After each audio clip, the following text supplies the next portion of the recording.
Bom dia, então, senhoras e senhores, sejam todos muito bem-vindos mais uma vez. Me escutam bem? Tudo certo por aí? Tá Bom rolando? dia, tudo certo. Que bom, que bom, que bom, que bom, que bom tê-los aqui novamente. A nossa missão sabática, né? Então, hoje a gente vai se dirigindo aí ao nosso terceiro encontro, né? Então, hoje, nosso terceiro encontro, trataremos da competência número 3 do Enem. Estamos seguindo o nosso cronograma. E hoje é aquele momento que a gente vai conversar sobre a parada que parece ser mais complicada para a gente na hora da elaboração do texto, né? Principalmente quando se trata de conteúdo. Então, a gente vai trabalhar hoje uma competência que é basicamente voltada para a elaboração de conteúdo. O que é elaboração de conteúdo? Essa competência em si, ela vai avaliar o conhecimento de mundo do candidato, né? Quais são aqueles fatos que você traz para dentro do seu texto para embasar a sua argumentação, né? O que você seleciona do que você já conhece, do que você já experienciou, obviamente, levando para um conhecimento que é validado pela sociedade, significando o quê? Que esse conhecimento tem que ser de conhecimento de mais de uma pessoa, né? Então, essa competência vai tentar avaliar a capacidade de reflexão do candidato por meio de outras vozes, né? É o que a gente vai conhecer dentro da teoria do texto como um interdiscurso, né? O que é um interdiscurso? É você trazer outros discursos para dentro do seu texto para tentar dar base para o seu processo argumentativo. Tranquilo? Essa terceira competência também, ela vai abordar, vai avaliar, na verdade, abordar um aspecto que é extremamente importante também dentro da redação do Enem, que é o projeto de texto do candidato. O que isso significa, então? Que ela vai avaliar se todos os elementos que você colocou ali para o processo argumentativo foram, de fato, abordados dentro do seu texto, né? Se você seguiu o projeto de texto que você propôs lá naquele parágrafo de introdução, lá naquele parágrafo padrão que nós vimos na aula passada, né? Então, ao analisar a redação do nosso ilustre Jurandir, nós percebemos, então, que, de fato, aquele candidato especificamente conseguiu vencer esse projeto de texto. Ele propôs um projeto e ele conseguiu sequencializar aquelas ideias ali para um projeto efetivo de texto. Então, essa competência número 3, além de abordar a questão do conteúdo, né, do repertório sociocultural, do conhecimento de mundo desse candidato, ela também vai elaborar, vai avaliar se o candidato conseguiu vencer o projeto de texto. Tá? Então, é extremamente importante que a gente consiga delimitar, dentro da nossa introdução, o que nós abordaremos. Né? Para isso, o tão importante exercício da esqueletização do texto em si. Né? Então, pegar ali o tema, né, a proposta de redação em si, e começar a elencar as possibilidades argumentativas que nós temos ali enquanto candidatos. Né? Então, o que vai balizar, o que vai conduzir o nosso projeto de texto é o projeto que nós fazemos com antecedência, beleza? Tão importante quanto escrever o texto é pensar no texto antes de escrevê-lo, né? Então, são coisas que não se dissociam. A importância de um bom texto escrito passa primeiramente para um projeto de texto eficiente. E esse tipo de construção, esse tipo de eficiência que nós buscamos aqui na redação do Enem, é o tipo de eficiência que vocês vão buscar também dentro da graduação. Né? Então, daqui 6 meses, quando vocês estiverem dentro da universidade, nos seus primeiros trabalhos universitários ali, a primeira coisa que vai ser cobrada de vocês dentro da escritura de um texto acadêmico é um projeto de texto eficiente. Né? Então, o professor vai avaliar se tem coesão aquilo que você está falando, se tem coerência, né? Se parte de um projeto, mas conciso, né, de um projeto bem elaborado, ou se parte de um projeto um pouco mais amplo para chegar em um determinado objetivo. Né? Isso aí, vocês vão perceber quando vocês começarem a elaborar lá os esboços de projeto, né, os esboços de artigo científico que vocês ainda escreverão durante toda a graduação. Então, quando a gente vai elaborar um artigo científico, a primeira coisa que a gente faz, sabe o que é? Delimitar a argumentação que nós vamos utilizar nesse artigo científico. Como é que essa argumentação é delimitada? Por meio da escolha dos autores que participarão dessa conversa do meu texto. Aqui na redação do Enem não é diferente.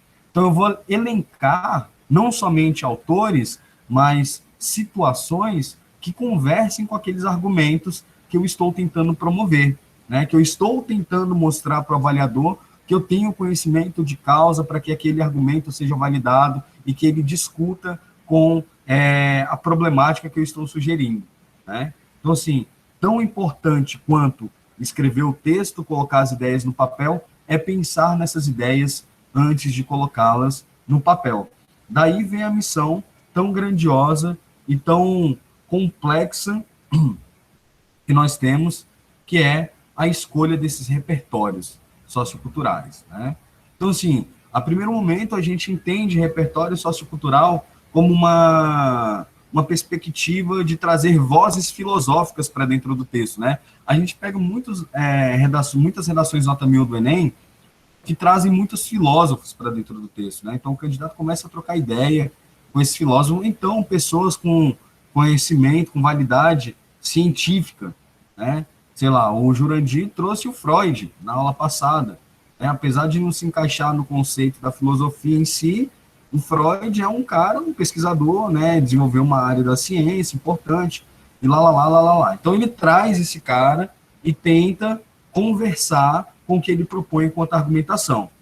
Só que a gente tem que sair desse espaço e parar de pensar que repertório sociocultural está ligado a conceitos filosóficos, a apresentação filosófica. O repertório sociocultural, ele é tudo que tem validade social.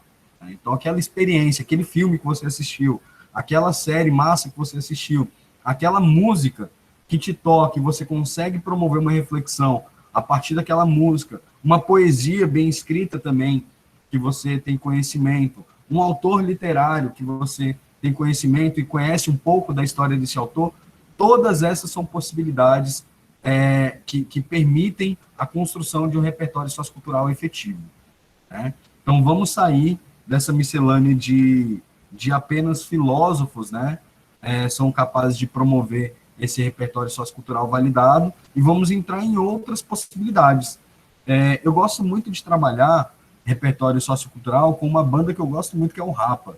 Né? Então, assim, eu sempre busco algumas canções do Rapa com os meus alunos e, a partir dessas canções, eu começo a analisar o que pode ser utilizado como repertório e quais são as temáticas que esse repertório se encaixa. Né? Só que isso é um trabalho de muito mais exercício. Né? Você pegar um texto que é um gênero canção, que dispõe de poesia, né? Que dispõe de uma reflexão filosófica um pouco mais complexa, é difícil de conseguir atribuir. Então, hoje nós vamos partir de um processo um pouco mais simples, né? Pegar autores que sempre são citados aí dentro das redações do Enem e tentar desvendar alguns conceitos desses autores. Dentre esses autores, eu trouxe um que vai ser o repertório Coringa, né? O repertório Coringa de todos vocês. Lembro que na aula passada, quando a Suzana estava falando do parágrafo padrão e dessa tese, né, da construção da argumentação, eu falei que existem repertórios que são coringas. Então, hoje eu vou apresentar um desses repertórios Coringa para vocês. Tá? Enfim, vamos começar. Vou começar a colocar o slide aqui para a gente ir conversando aos poucos. Quem tiver dúvida, ligue o microfone, porque eu não vou ter acesso ao chat. Beleza? Quem quiser fazer alguma participação, alguma interação, fique à vontade, mas faça pelo microfone, porque eu não estarei olhando o chat. Aquilo? Lembrando, né, professor Raí, que quando nós falamos essa parte de repertório Coringa, é bom eles lembrar bem que através dos conectivos que eles vão fazer as amarras e que vai ficar o texto deles muito mais rico. E quando nós falamos também nessa parte de utilizar a questão de frases ou até mesmo de bandas ou até mesmo de filme, livros, filósofos, nós falamos isso, nós usamos muito num palavreado dizendo de parafrasear o texto, ou seja, você pegar frases de outros autores e você transformar em frases suas, que vai também enriquecer muito mais o seu texto, transformando ele um texto nota 1000. Então, você vai pegar esse repertório coringa, junto com essas frases, conhecimento de mundo, e você vai transformar o seu texto a um texto nota 1000 perfeito. Exatamente, exatamente. Então, a gente tem os operadores argumentativos, ou então os conectores, como vocês conhecem, como uma peça fundamental nesse linkar de ideias, né? Nessa construção do próprio conteúdo do texto. Né? E a gente vai ver muito bem esses conectores no próximo encontro, que a gente vai trabalhar especificamente só com conectores, e vocês vão perceber a importância desses elementos na construção do texto. Beleza? Boa colocação, professor Edson. Então, vamos lá, né? Essa parada que o professor Edson falou também do parafrasear, eu vou conversar com vocês daqui a pouco também, essa questão de como colocar esses discursos dentro do texto, tá? É difícil a gente saber lidar com tantos dados, com tantas colocações, assim, de uma maneira natural. Então, deixa eu colocar, vocês conseguem visualizar aí? Tá rolando para vocês? Sim? Tranquilo. Massa, perfeito. Então, olha só, repertório sociocultural. Primeiro tópico aí que ele vai avaliar, na verdade, não carregou aqui, mas o primeiro tópico é selecionar, né? Ele coloca selecionar. O que é selecionar as ideias? A partir de uma problemática que é colocada como tema de redação, a gente começa a selecionar os elementos que vão nos auxiliar no processo argumentativo. Né? Eu fiz um esquemazinho que a gente vai ver daqui a pouco de como fazer esse esqueleto de texto. Vocês vão perceber que na hora que a gente faz o projeto de texto, basicamente o texto inteiro já fica produzido nesse projeto de texto, inclusive a proposta de intervenção, e depois o que nós vamos fazer é apenas desenvolver os tópicos que nós selecionamos ali dentro do processo argumentativo. Tá? Vocês vão perceber como é mais guiado esse processo para a gente. Tá? Então, o primeiro ponto aí da competência número 3 é selecionar esses argumentos, né? Quais são os elementos que eu vou colocar no meu texto para dar base à minha argumentação? Então, é nesse momento que você vai lá acessar a sua caixa de conhecimento, a sua caixa vivencial, para tirar esses elementos e colocar dentro do seu texto. Né? É aquele momento que a gente tem que botar a mão na cabeça e fazer tipo Chico Xavier, véio, tirar tudo que a gente tem de experiência relacionado àquela temática. Beleza? Aquele momento de psicografar na hora da redação mesmo. Tirar elementos, tirar conhecimentos que a gente nunca achou que conseguiria utilizar em um momento da vida e colocar dentro do nosso texto. Selecionar essas ideias. Beleza? Segundo ponto que a competência vai avaliar. Relacionar o que a gente selecionou enquanto ideias. Né? Então, nesse processo aí, a gente tem que ser capaz de fazer o quê? Pegar aqueles elementos que nós selecionamos enquanto pontos de embasamento argumentativo e começar a relacionar com a temática da redação. Então, olha só, acontece muitas vezes do candidato ter na cabeça uma frase específica decorada, né? Ah, gosto do Nietzsche. Pega uma frase do Nietzsche, decora, e ele vai com essa frase para todos os temas de redação. Só que em determinados temas de redação, essa frase não cabe. Eu não consigo relacionar este conhecimento filosófico. Deixa eu só receber aqui. Esse é o grande problema do atraso, né? Calma aí, deixa eu só ver como é que eu faço aqui agora. Eu tenho que aceitar, aí acaba atrapalhando. Rapidão, galera. corta o raciocínio.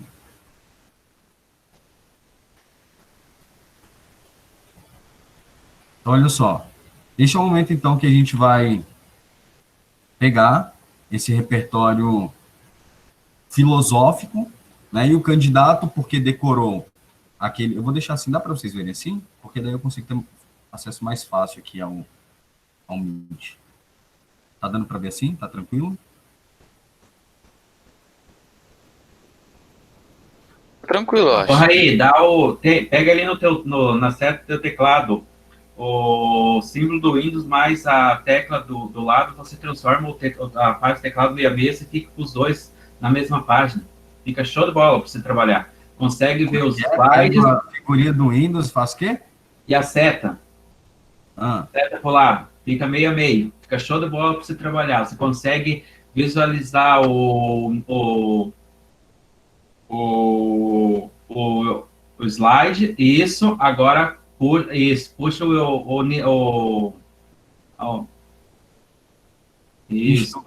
Agora, meu computador ele está com problema, Edson. Ele não tá aceitando essa divisão de tela. Por isso que eu não estou dando conta. Não, mas eu acho que assim vai ficar... Aliás, eu acho que eu trouxe aqui, né? Aí, isso. Show de bola. Agora ele não diminui mais que isso, vai atrapalhar aqui. Consegue? Não. Agora você faz o seguinte. Pega lá, clica no slide. Vai clica junto na tecla do Windows e na seta do lado. Junto os dois. Aí, ó, show de bola. Agora você vai apresentar modo, deixa eu ver, modo leitura o slide. E onde é que é isso, Edson? É muita tecnologia. Do ladinho ali, sabe ali que tá o aumentar ali, ó. Tô enxergando daqui, ó. Isso. Pro lado. Isso, aí. Modo leitura. Oi, aí? Não, né? Aí, você clicou ali, modo leitura aqui, ó. Aqui do ladinho. Pra cá. Aí, ó. Show de bola. Agora você consegue trabalhar com as duas páginas abertas. Massa, olha só, velho. Vendo e aprendendo, tá vendo? A gente é analfabeto digital, ainda bem que pega isso para salvar a gente. Bom demais, Edson, valeu.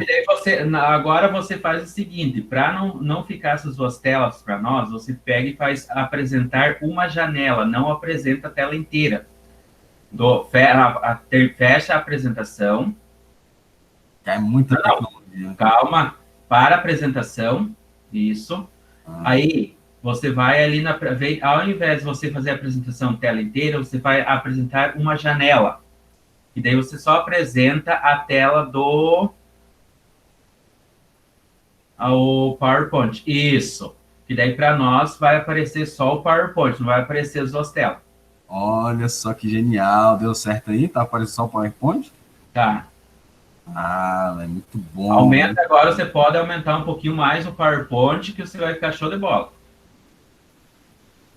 Demais. Aqui está para aumentar mais. Isso. Show de bola. Tá bom, e agora dá para ler? Eu enxergo, não sei os outros. Vocês estão conseguindo ver aí? Tá tudo certo? Sim, agora tá top. Tá vendo? Ó, vivendo e aprendendo. Muito obrigado, Edson.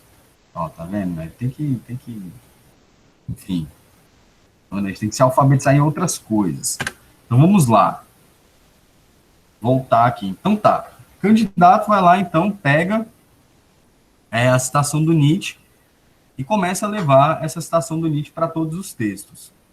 Todavia, essa citação não cabe em todo o processo argumentativo. Né? Não são todos os temas que essa citação vai entrar. Aí, o que acontece? Esse processo de relacionar as ideias acaba não sendo o quê? Efetivo. Né? Ele tem uma problematização, ele selecionou, porque ele pegou um filósofo ali, uma citação específica, só que essa citação não é relacionada à temática. Aí nós temos um problema. O que acontece nesse contexto?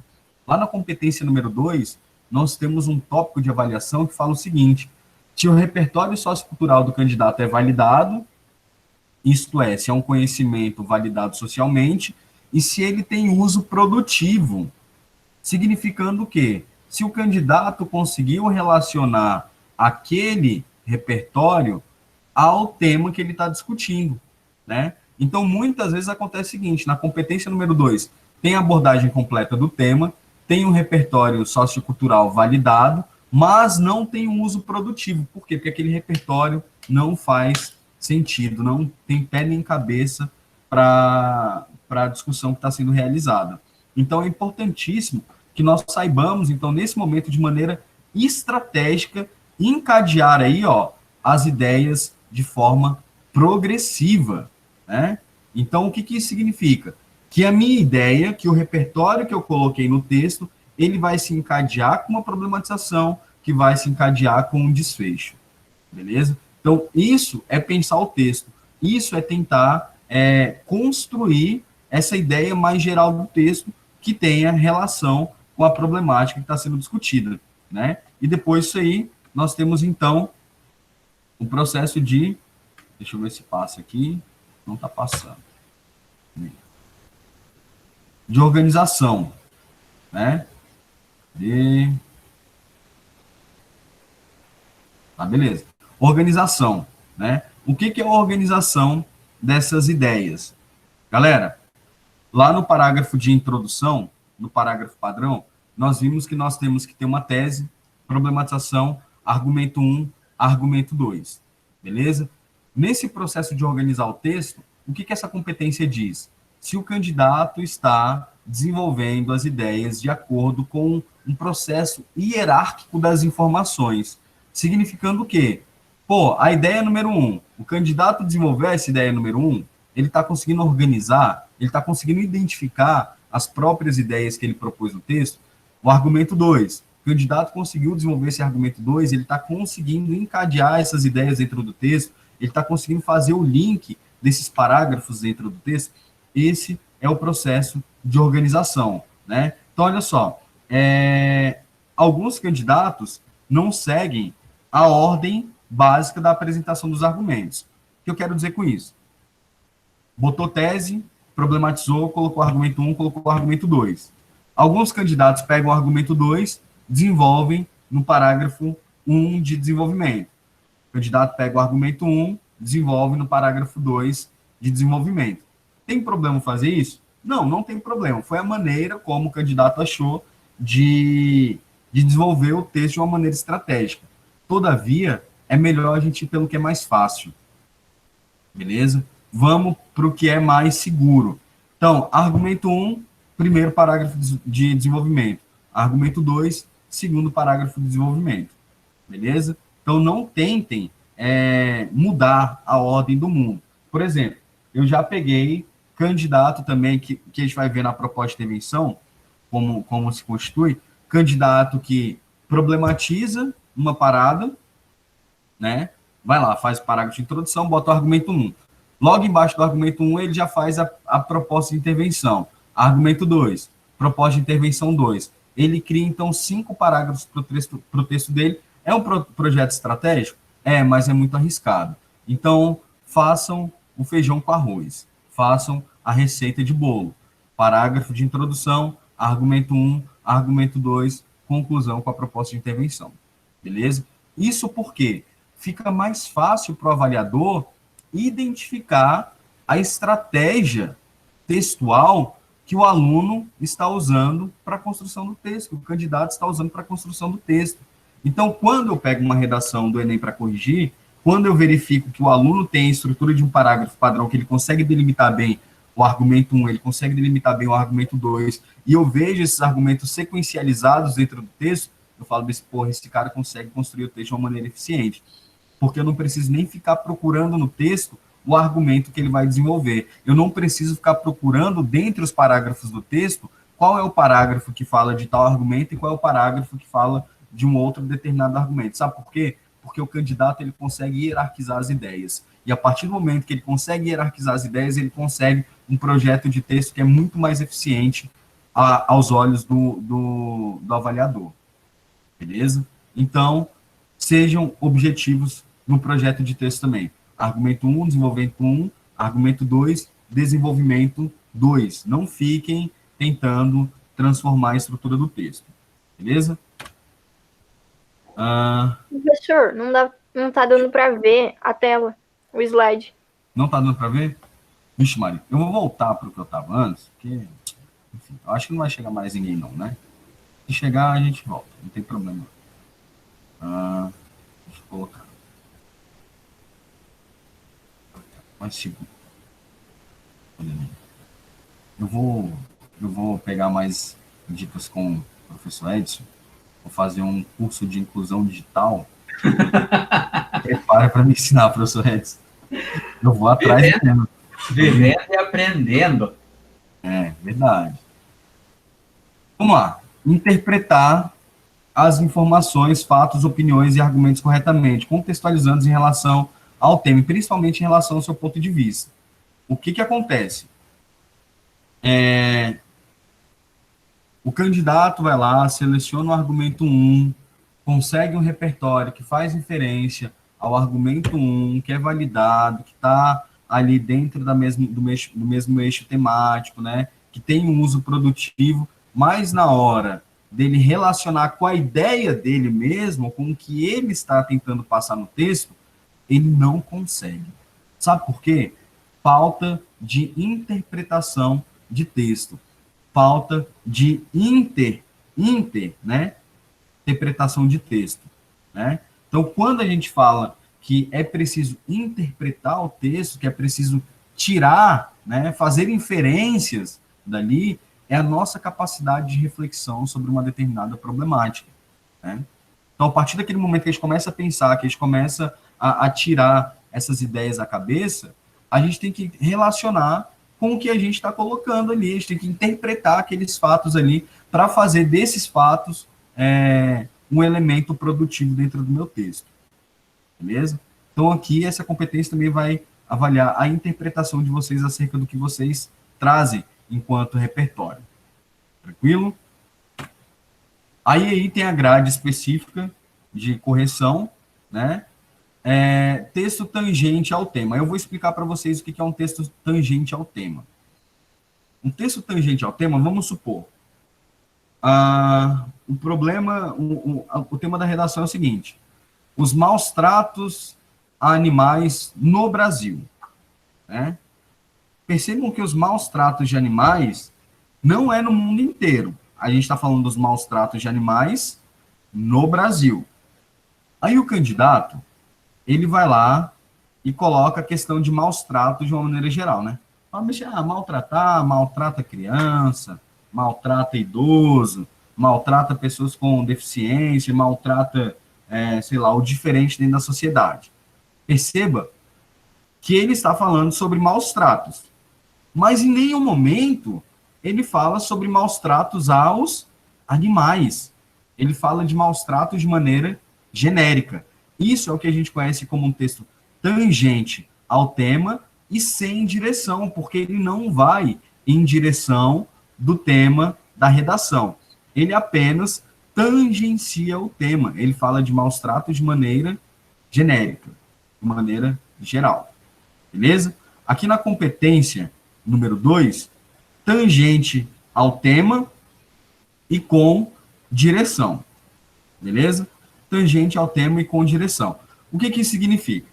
Que o candidato vai lá abordar a questão dos maus tratos aos animais, mas ele não fala dos maus tratos aos animais no Brasil, beleza? Então, olha só, ele não fala dos maus tratos animais no Brasil. Tranquilo?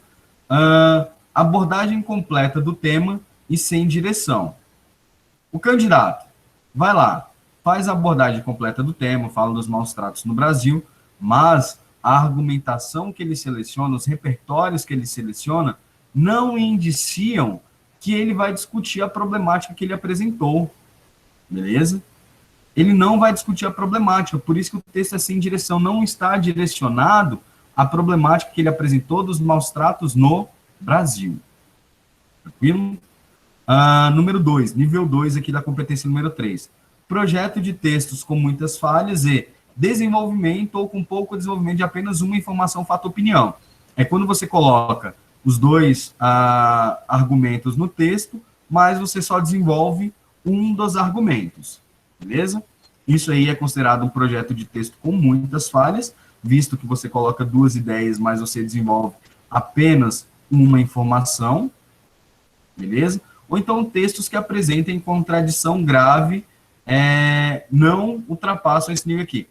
Contradição grave é a seguinte: o cara está falando de maus tratos no Brasil, no primeiro argumento ele fala que maus tratos no Brasil, contra animais no Brasil, é uma parada grave, não deve ser feita, e no segundo parágrafo ele fala que é uma coisa comum e não tem problema nenhum, né? Aqui é um problema de coerência do texto, tá? Então, contradição está relacionado à coerência do próprio texto. Nível 3, projeto de texto com algumas falhas e desenvolvimento de algumas informações, fatos e opiniões. O que acontece aqui nesse nível 3 aqui?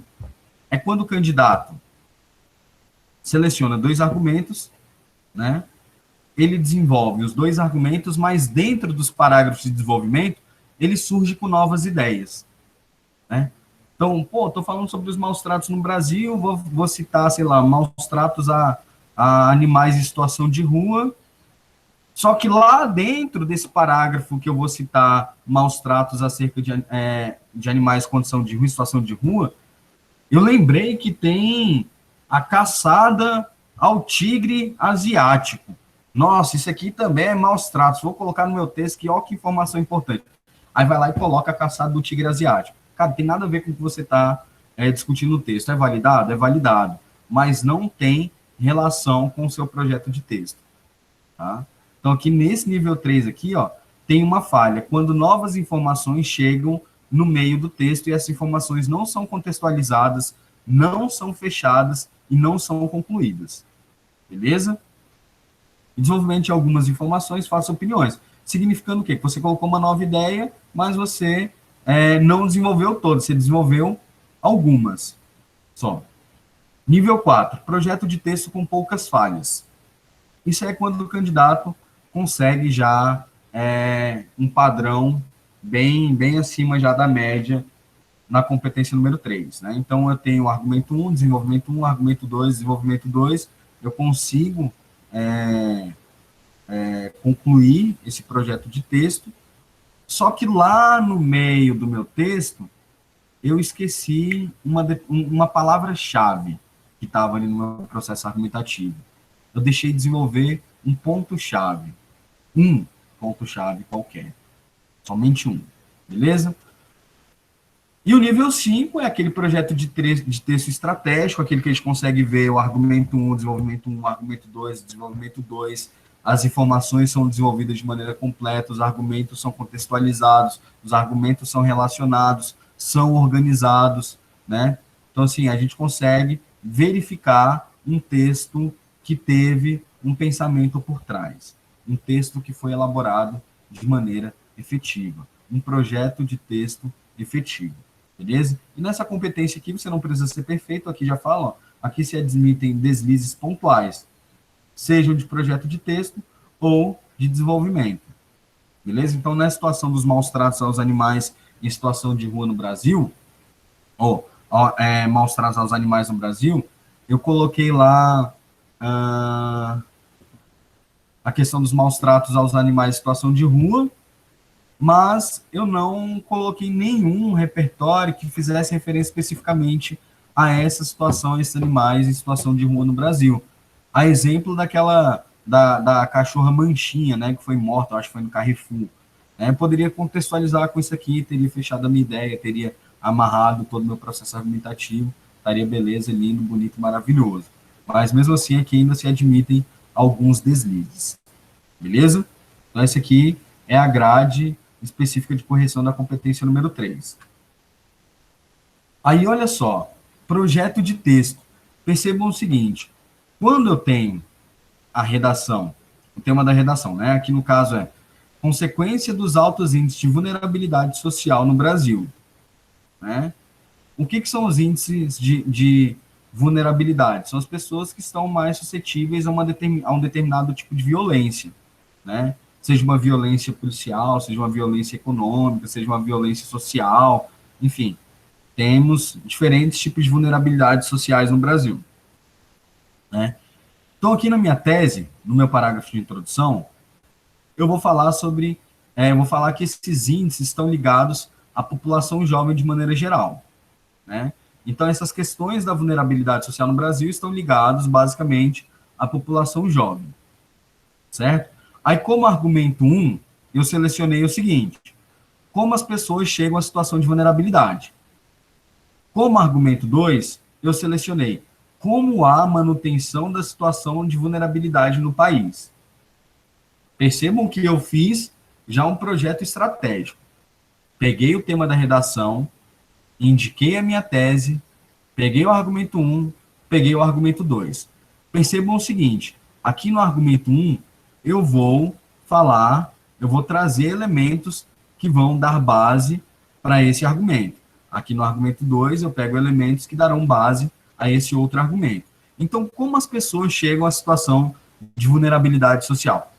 Outro ponto importante, percebam vocês, eu não preciso de texto motivador para pensar na estratégia do texto, tá?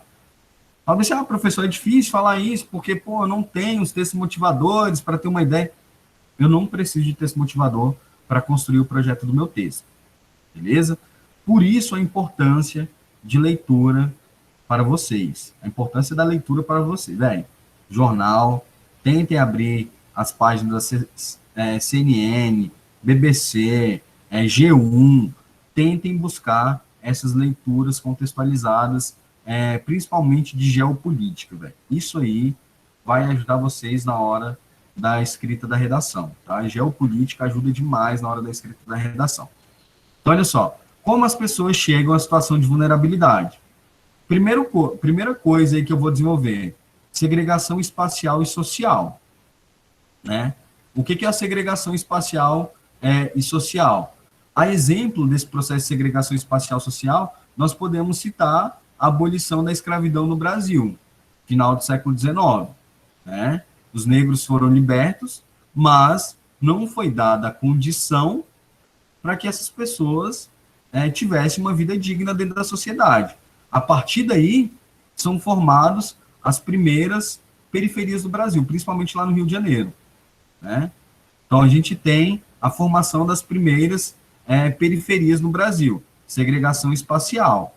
Consequentemente, se há um processo de segregação espacial, também há um processo de segregação social. Um outro exemplo histórico que a gente pode citar dessa questão da segregação espacial social é lá na época da Idade Média, do feudalismo, a formação dos burgos, né? Que vai dar origem posterior à palavra burguês, né? Dentro da constituição dessas cidades maiores, né? Com o desenvolvimento ali do capitalismo em si, a gente tem a formação de pequenas periferias, né?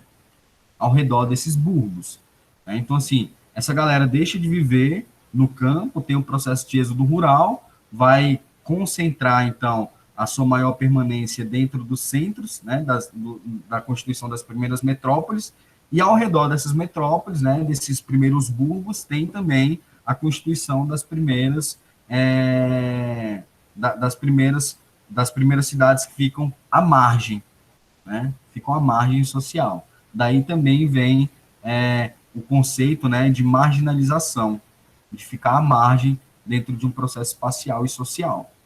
As discrepâncias sociais também referendam essa parada aqui da vulnerabilidade social, isto é, a desigualdade social é uma parada que promove a situação de vulnerabilidade que está ligada à população jovem, né? Então, aquele momento que a galera da periferia vê um determinado, a gente é bombardeado, né, por propagandas e por essa questão de consumo, automaticamente nós, como seres humanos, também queremos consumir. Se a gente vive nessa sociedade consumista, capitalista, a gente não foge a essa situação, né? Mas essa galera que está dentro da periferia nem sempre tem condições de consumo, né? Mínimo, básico. Então, isso aí também coloca essa situação, essa parcela da população numa situação de vulnerabilidade social. Repertório utilizado, né, para esse argumento aqui. Filme Cidade de Deus, velho. Cidade de Deus é um filme extremamente legal para utilizar nessas questões de temática social, né? Então, direto ali no filme, a gente vê a molecada descendo do morro para ir para o asfalto para se divertir, né? Inclusive, eles começam também para a constituição de uma aparência, né? Quando um deles lá pinta o cabelo de loiro, aí o sinônimo que ele achou para aquele cabelo loiro dele é que ele tinha virado playboy, né? Que é aquela célebre frase, né? De Cidade Deus, virei playboy, rapá, né? Pintei o cabelo de loiro, virei playboy. Então, perceba que tem várias coisas que dá para contextualizar aqui no Cidade de Deus. Um outro repertório que cabe aqui com essa temática de vulnerabilidade social.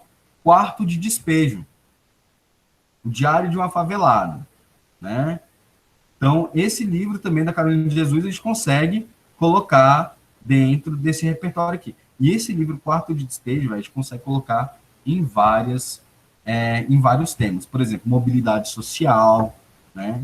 Como que uma pessoa da periferia consegue atingir um outro patamar social e qual é a percepção da sociedade dentro desse processo de mobilidade social, né? Será que quem está no topo da pirâmide realmente gostaria que esse processo de mobilidade social fosse realmente existente dentro da sociedade, né? A Carolina Maria de Jesus, ela cita que em diversos momentos, quando ela estava numa situação de privilégio, né? Depois, não sei se vocês sabem, mas esse livro, na década de 50, foi um dos livros mais vendidos no Brasil. Ele chegou a ficar entre o livro, na posição do livro mais vendido no Brasil. E a gente está falando de um contexto que tinha Guimarães Rosa, Clarice Lispector e Companhia Limitada, né? Então, a Carolina Maria de Jesus, ela pega e fala, porra, eu consegui esse processo de mobilidade social, mas a sociedade não estava preparada para isso. Inclusive, ela morreu de depressão por várias questões, enfim. Para quem não conhece o livro, Quarto de Despejo, é uma ótima opção de repertório, tá? Então, busquem, nem que seja um resumo na internet, busquem conhecer a história da Carolina Maria de Jesus, né? O ano passado, se eu não me engano, o ano passado, o retrasado, foi centenário dela. Então, tem várias informações legais nesse livro. Beleza. Argumento 2. Como há manutenção da sociedade, da situação de vulnerabilidade? Primeiro ponto, falta de políticas públicas assistencialistas.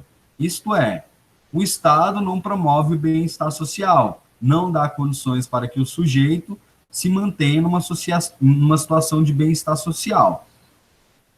Reinserção na sociedade, não consegue alcançar o princípio da maioridade, repertório, então, maioridade de Kant, né?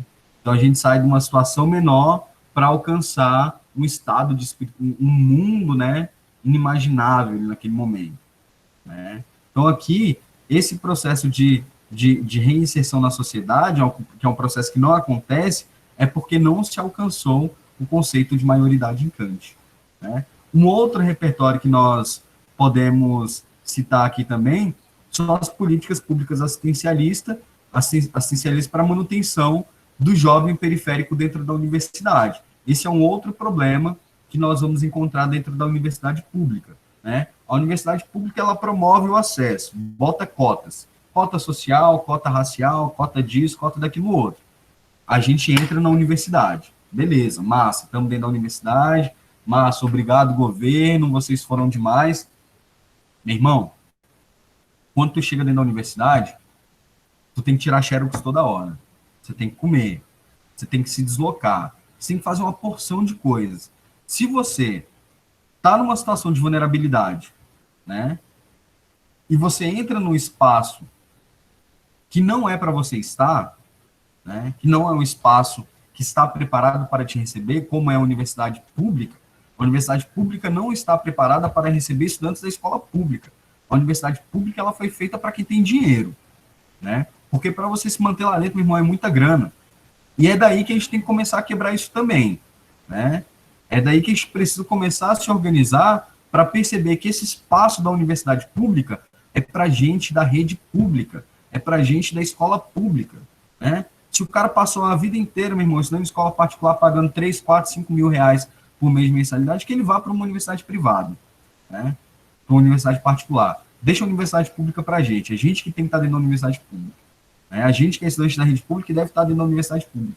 Só que o governo, ele não vai promover essa manutenção. Ele não vai colocar políticas públicas assistencialistas para manutenção da periferia dentro da universidade pública, né? Tanto é que a gente pega os altos índices aí de evasão escolar por parte de estudantes oriundos das escolas públicas dentro do ensino superior no Brasil, né? Então, esse é um outro tipo de repertório que vocês podem utilizar, o processo de evasão escolar no ensino superior no Brasil, como uma ausência de política pública efetiva, que assista a essas pessoas, né?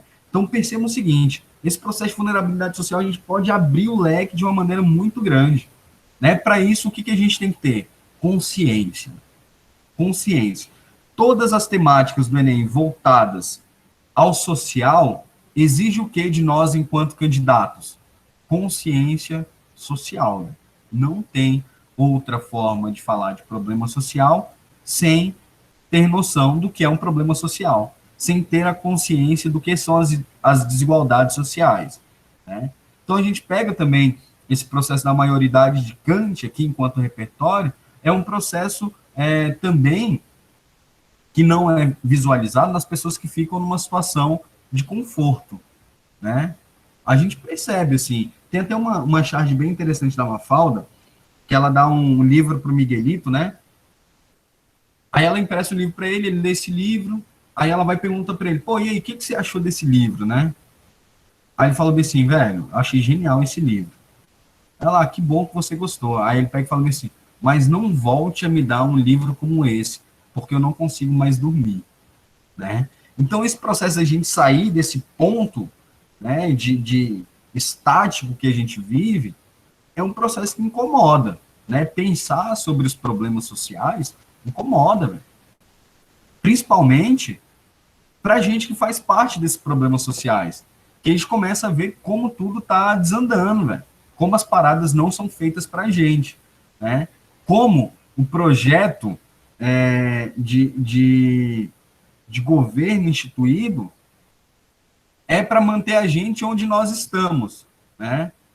Não é para promover essa mobilidade. Esse é o processo de maioridade dentro do Kant, né? Do esclarecimento também, né? Do processo de sair de uma situação de conforto, de acômodo, de ignorância, né? Para um processo de reflexão. Aí tem uma outra frase também que o Darcy Ribeiro fala, que o projeto de educação que a gente tem no Brasil, na verdade, não é um problema da educação que a gente tem no Brasil, é um projeto de governo, né?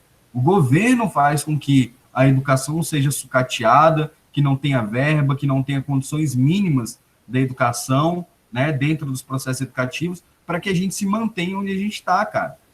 Né? Engraçado que ontem eu vi até aí eu vou começando a linkar várias coisas dessa questão de repertório, né? Eu vi um post ontem que a pessoa falava o seguinte, enquanto os ricos estão estudando em escolas com pedagogia montessoriana, com pedagogia Waldorf, com pedagogia não sei o que lá, aprendendo o processo de autonomia, de esclarecimento, de maioridade, de mobilidade do próprio pensamento, nós, pobres da escola pública, estamos sendo militarizados, né? Ao invés de promoverem o processo de reflexão, eles promovem cadeias, eles promovem grades dentro das escolas públicas, que é para a gente não pensar, que é para a gente não sair do quadrado, que é para a gente ficar onde a gente está, né? Então, enquanto a galera que tem grana na escola particular está aprendendo com várias pedagogias que são emancipadoras, como diria Paulo Freire, aqui nós estamos aprendendo a lidar com uma situação que vai nos aprisionar, né? Que não vai nos dar a condição de sair do lugar em que estamos, que não permite com que a gente sonhe em estar dentro da universidade pública, porque os professores não estão colocando essa possibilidade na nossa vida, né? Porque os professores não colocam isso como uma possibilidade. E não é por uma questão que o professor não é capaz de fazer isso, é porque é um projeto de Estado fazer isso. O aluno que dá problema, eu não acolho. O aluno que não cabe dentro desse espaço escolar, na rede pública, eu não dou apoio, eu não acolho. Eu jogo para fora, eu boto para fora. Enquanto o aluno na escola particular, ele pode ser o demônio, pode ser mais atentado que for, a escola vai abraçar esse aluno. vai tentar fazer um trabalho com ele diferencial. Sabe por quê? Porque o que manda ali não é empatia social. Não é o conceito de empatia social. O que manda ali é o sistema capitalista que a gente está inserido. Então, se eu tenho dinheiro, eu consigo emancipação. Se eu não tenho dinheiro, eu sou aprisionado dentro de escolas militares. Então, esse é o princípio aqui da maioridade em Kant, né? Emancipação. E é o que o Paulo Freire tanto vai falar desse conceito de educação que nós vamos ver. Eu trouxe até o repertório do Paulo Freire para a gente analisar. Beleza? Então, percebam o seguinte, além desse processo argumentativo, eu já trago os elementos, né, que são colocados para referendar esses meus argumentos e também já elaboro a proposta de intervenção. Como é que eu posso quebrar essa situação de vulnerabilidade social? Então, eu começo a responder perguntas, né? Como eu posso quebrar essa situação de vulnerabilidade social? Primeiro ponto, estimulando a educação informal, né? Dando condições que essa pessoa que está em situação de vulnerabilidade saia dessa situação de vulnerabilidade por meio de capacitação, velho. Então, minha ação é essa. Quem pode fazer isso aqui dentro das escolas? Ministério da Educação. Por meio do que isso aí vai ser feito?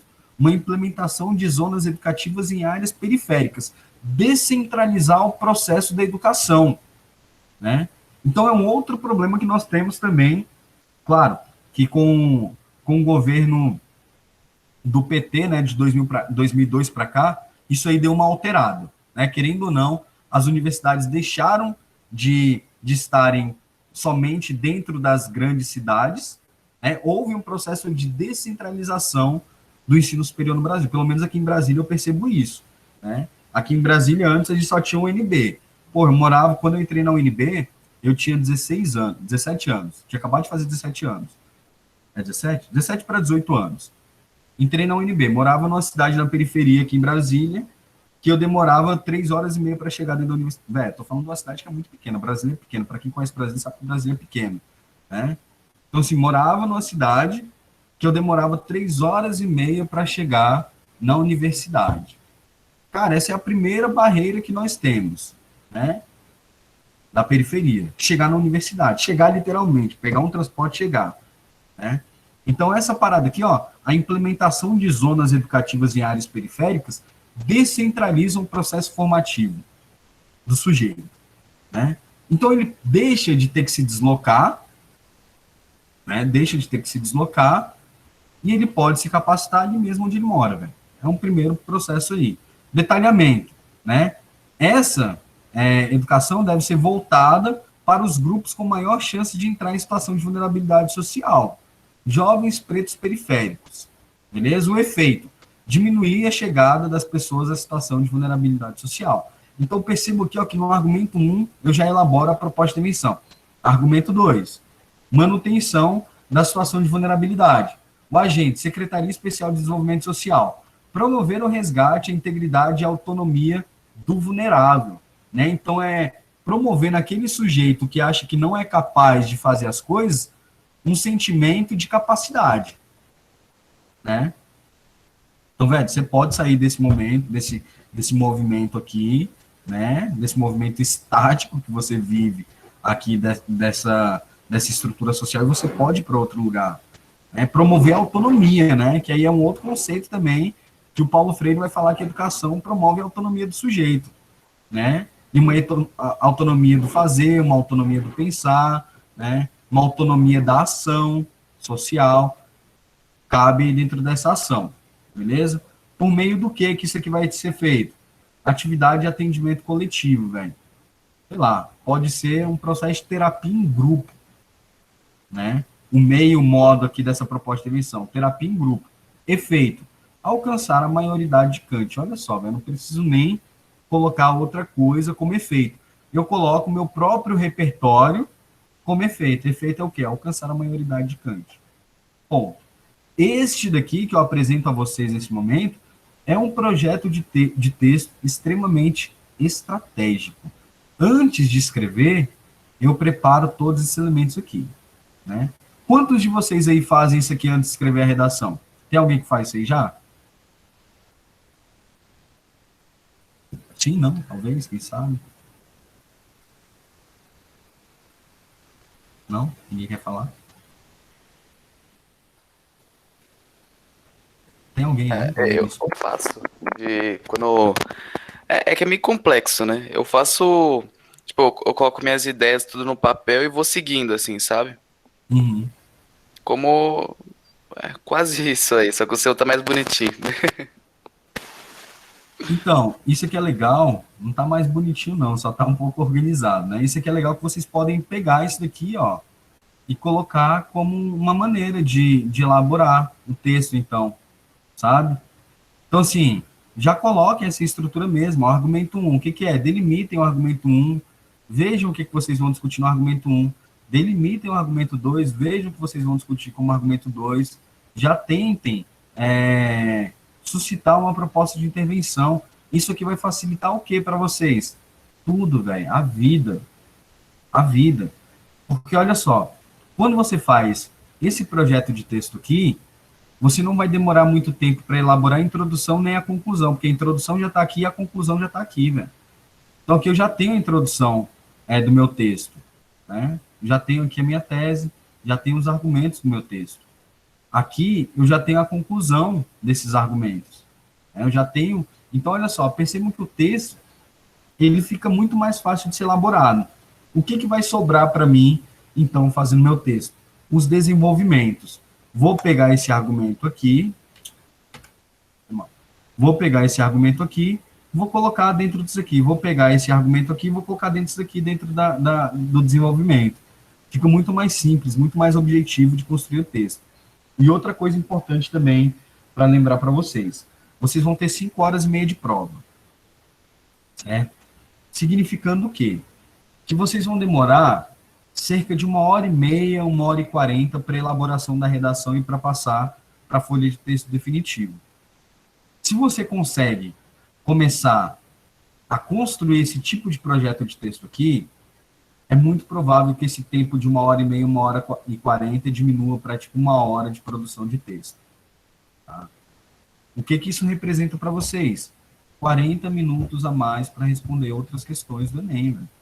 A gente tem no Enem questões com textos extremamente densos, textos grandes, que exigem atenção. Alguns textos exigem mais de uma leitura, né? Aliás, quase todos os textos do Enem exigem mais de uma leitura, pelo fator distrator que tem dentro das alternativas, né? Então, assim, se vocês começam a fazer esse projeto de texto, isso aí significa mais tempo para fazer a prova lá no dia. Beleza? Então, se você cai de 1h40, 1h30 para 1 hora, 1h10, 1h20, meu irmão, você ganhou 40 minutos aí de realização de prova. Viu? E assim, lembrando que vocês fazem projeto de texto, texto rascunho, texto definitivo.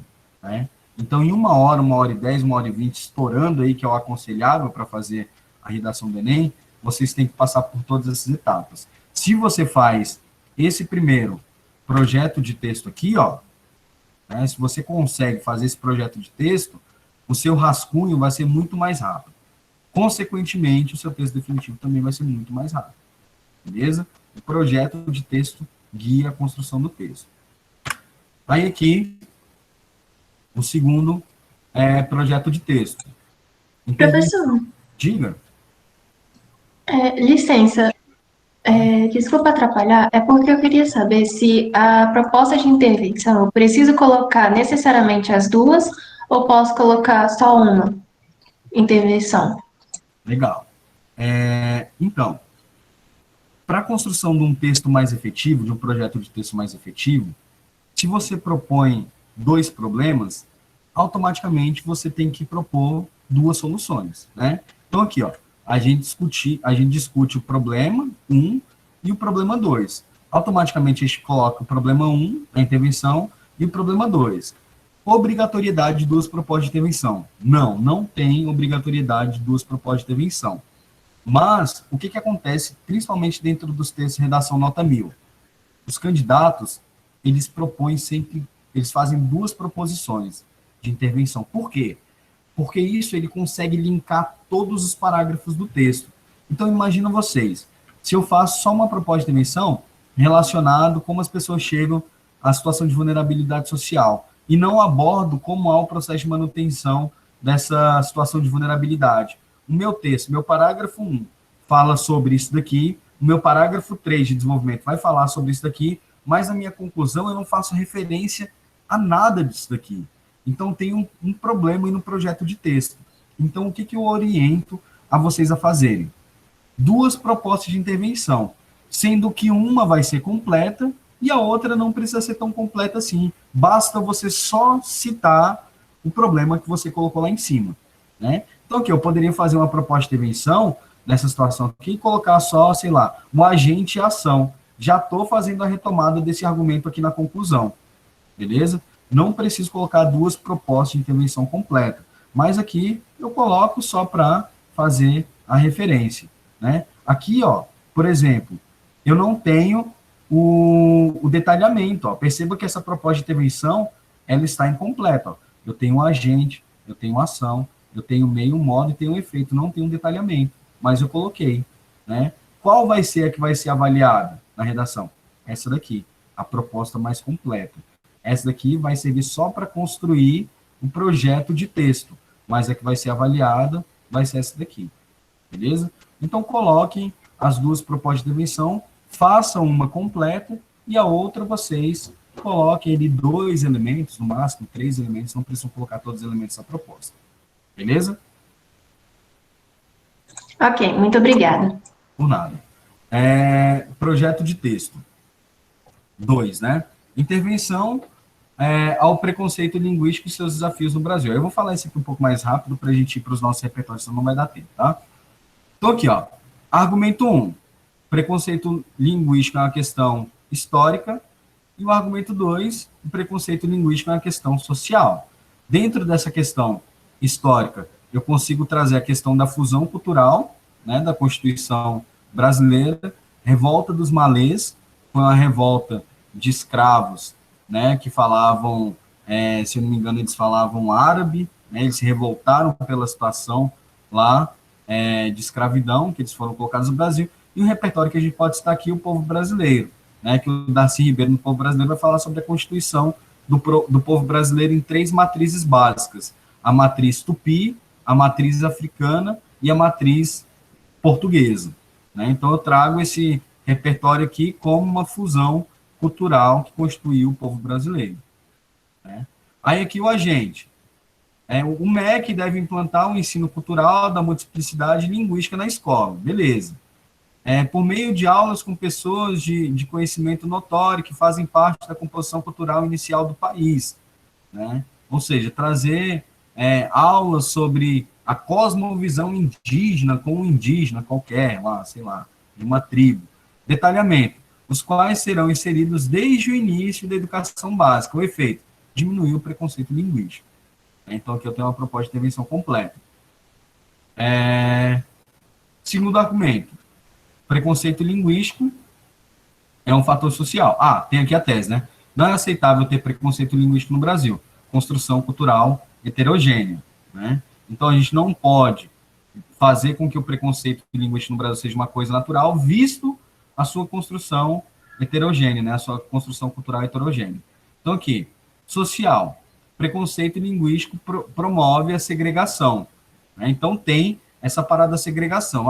A pessoa não fala dentro do padrão da língua portuguesa, automaticamente ela é colocada de lado em um determinado contexto, né? Adaptação ao contexto de falar. Por que eu tenho que falar de uma determinada maneira quando eu estou me referindo a um juiz, né, chamá-lo de excelentíssimo, e quando eu estou diante de um professor, eu não tenho que chamá-lo de excelentíssimo, né? Qual é a situação hierárquica que está sendo colocada aqui, né, dentro dessa adaptação do contexto de fala? Não que eu queira ser chamado de excelentíssimo, tá? Eu estou falando é que o juiz pode ser chamado de você também, né? Então, repertório sociocultural que eu utilizo. Marcos Banho, né, um professor aqui da UNB, que ele tem um livro chamado Preconceito Linguístico, Como é, Como se Faz, que ele vai abordar todas essas questões culturais do Brasil dentro da língua. E o Bechara, né, o professor Bechara, ele fala que nós temos que ser poliglotas dentro da própria língua, né? Então, quando nós, professores de língua portuguesa, tentamos fazer com que vocês apreendam essa norma padrão, é justamente por uma adaptação ao contexto de fala, né, a um determinado contexto de fala.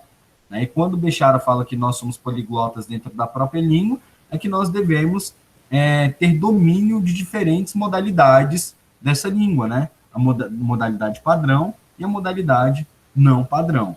Quando é que nós vamos utilizar a modalidade padrão, a modalidade não padrão? Vai depender do contexto de fala. Beleza? Então, a proposta de invenção. A Academia Brasileira de Letras deve promover a divulgação da multiplicidade linguística no Brasil, né, por meio de feiras literárias, a exemplo da Feira de Paraty, no Rio de Janeiro, né, com o efeito de intervir no aumento e na construção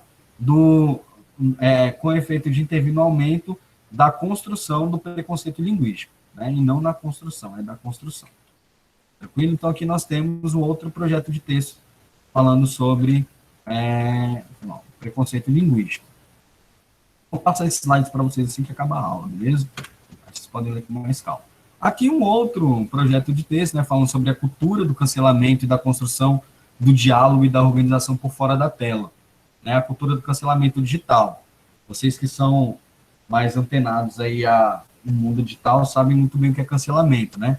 Quando uma pessoa faz alguma besteira, automaticamente ela é cancelada de maneira digital. Com isso, nós temos alguns problemas, né?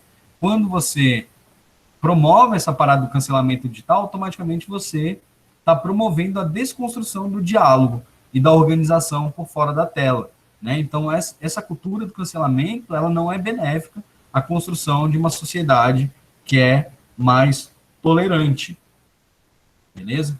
Como abordado, aí eu trago aqui uma música do Tom Zé, né? Como abordado em tribunal do Facebook, do cantor Tom Zé, a condenação sumária faz parte da cultura do meio digital. Para quem não conhece essa música aqui, Tribunal do Facebook, a gente está cheio de juiz no Facebook, né? Uma pessoa comete um erro, automaticamente ali a galera toda vem em cima e fala assim, você errou, né? Você não vale nada, você não vale o pão que come, né? Tem vários juízes do Facebook ali tentando deslegitimar uma situação qualquer, né? Isso aí acontece por quê? Por uma questão histórica. Aí quando fala assim, a exploração portuguesa promoveu um cancelamento da cultura, né, no Brasil, né, o apagamento cultural, um silenciamento cultural, né, um julgamento sumário ao falar que os indígenas não tinham alma, né, que não tinham cultura. Esse processo de aculturação veio justamente pelo fato de se falar que essas pessoas não detinham cultura. Beleza? Aí, o cancelamento social, eu coloquei aqui como exemplo o Silvio Santos, que gosta de falar muita besteira aí na televisão, né? Várias falas polêmicas, e a gente pode citar o politicamente correto, né?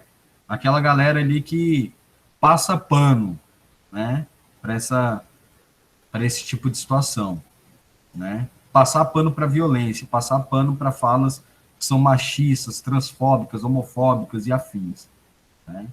Então isso acontece demais. A gente teve um exemplo agora, né? Essa semana aí, o excelentíssimo presidente da República foi ao Maranhão, tomou o Guaraná Jesus, que era rosa, e falou que virou boiola, né?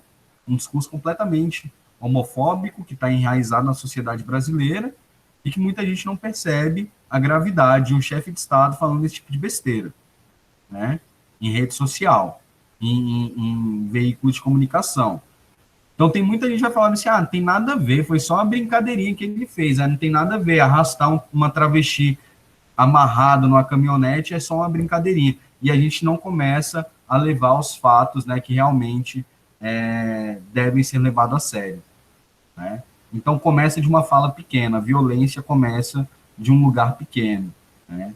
E esse lugar pequeno vai ganhando proporção até chegar no limite que a gente não consegue mais controlar, beleza? Então, é justamente isso daí, né? Passar pano. Proposta de intervenção. Aqui, para essa questão histórica. Ministério da Educação deve promover um estudo multicultural nas escolas, né? Esse estudo pode ser promovido, né? Pode ser divulgado por meio de propagandas e promover uma formação social do sujeito, né? Como representante aqui do Ministério da Educação, nós temos o governo federal. O efeito é combater o silenciamento cultural, promover a diversidade cultural, né? Aqui, O Ministério da Educação, por meio de cursos ou matérias, aulas sobre o efeito da comunicação, né? Como o discurso violento pode influenciar, né, a ação do sujeito. O detalhamento aqui eu deixei ausente, aí visto que não preciso fazer duas propostas completas. O efeito, propagar o conhecimento, múltiplos conhecimentos, né, múltiplas perspectivas dentro dessa questão da comunicação. Beleza? Principalmente a perspectiva aqui de fala não violenta. Viu? Aí aqui nós temos, né, um exemplo aí que eu trouxe para a gente, de tese, argumentos, né, repertórios e tal. A violência contra a mulher, isso que é o tema violência, a persistência da violência contra a mulher no Brasil, tá? A violência contra a mulher no Brasil tem apresentado aumentos significativos nas últimas décadas. De acordo com o mapa da violência de 2012, o número de mortes por essa causa aumentou em 230% no período de 1980 a 2010. Esse dado aqui estava no texto motivador, tá? Isso aqui é uma redação nota 1000. Além da física, o balanço de 2014 relatou que 48% de outros tipos de violência contra a mulher, dentre esses a psicológica. Nesse âmbito, pode-se analisar que essa problemática persiste por ter raízes históricas e ideológicas. Então, olha só, isso aqui é tudo problematização do candidato. Tá? Os argumentos vêm onde? Aqui, ó, raízes históricas e ideológicas. Aí aqui, eu acho que a gente viu esse texto aqui, na primeira aula, se eu não me engano. Isso daqui é sobre intolerância religiosa. Né? Brás Cubas, o defunto autor de Machado de Assis, diz em suas memórias póstumas que não teve filhos e não transmitiu a nenhuma criatura o legado da nossa miséria. Talvez hoje, aí vem a problematização aqui, ó. Isso daqui é o repertório, né? Vem a problematização. Talvez hoje ele percebesse acertada a sua decisão. A postura de muitos brasileiros frente à intolerância religiosa é uma das faces mais perversas de uma sociedade em desenvolvimento. Quando o candidato coloca isso daqui, automaticamente ele está a favor, ele está contra a intolerância religiosa. O que vocês acham?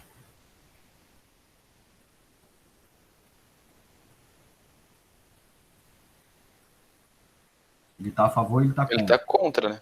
Ele está contra. Ele está contra aí.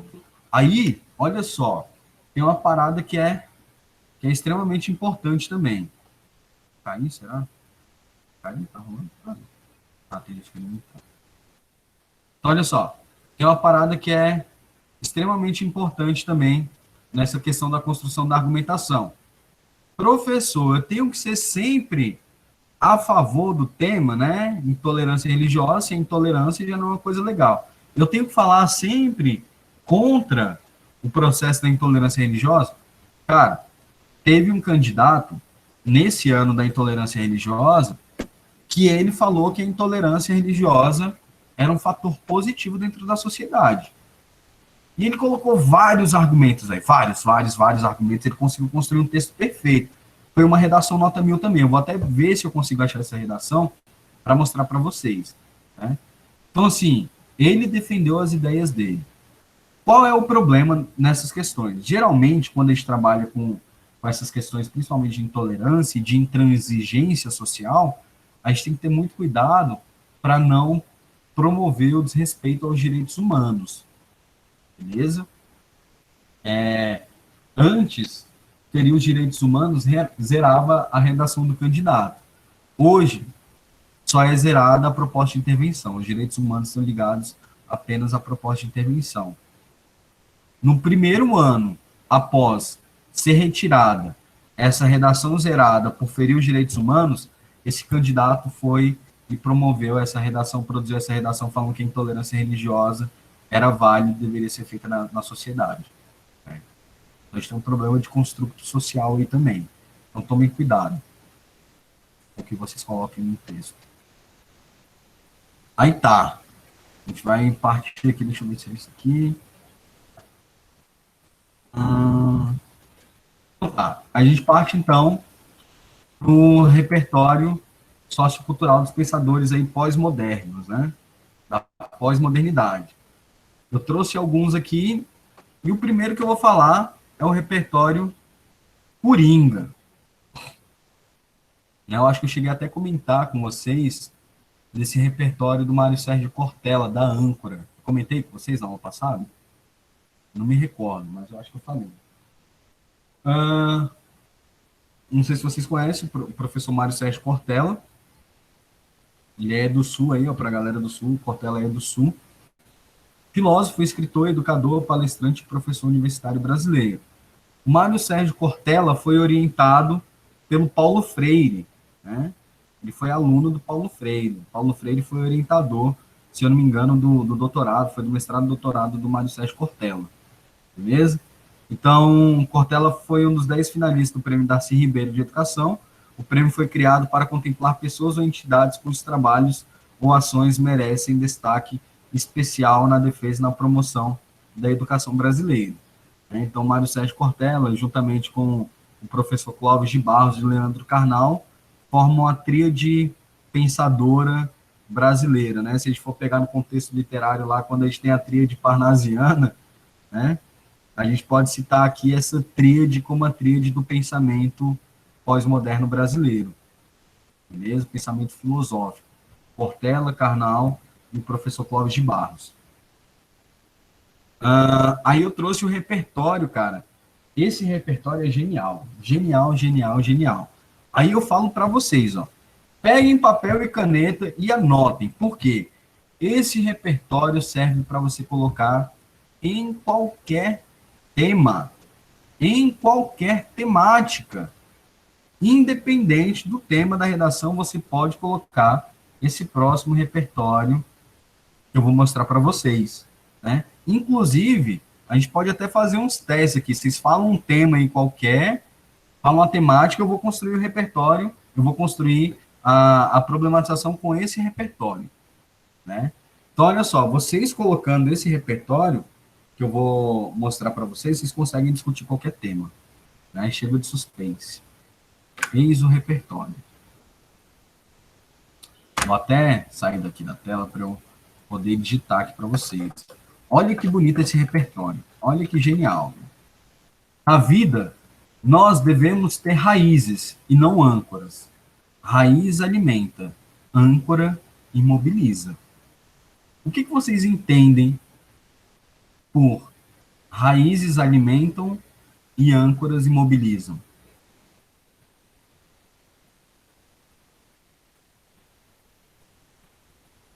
O que vocês entendem?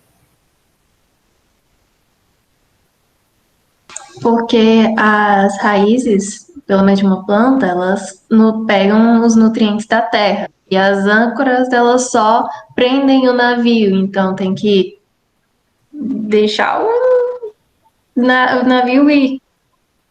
Mais ou menos. Perfeito, é exatamente isso, né? Aí, olha só, me falem um tema qualquer de redação aí, velho. Uma temática qualquer.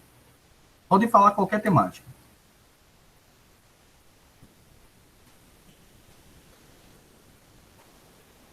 Proponham um tema de redação aí.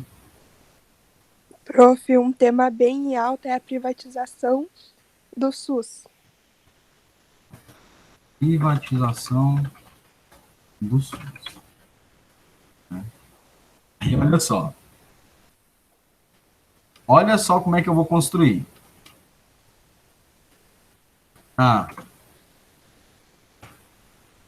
Célebre frase do professor Cortella.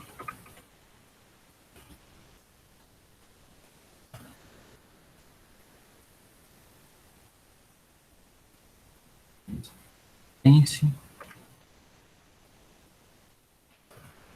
A célebre frase do professor Cortella. Okay. Tem uma célebre frase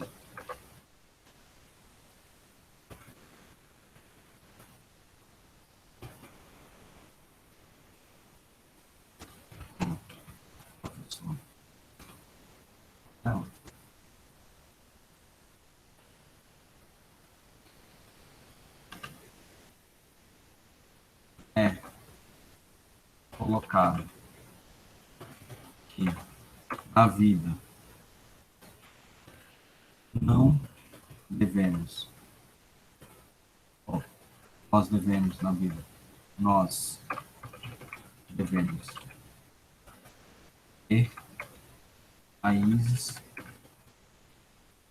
e não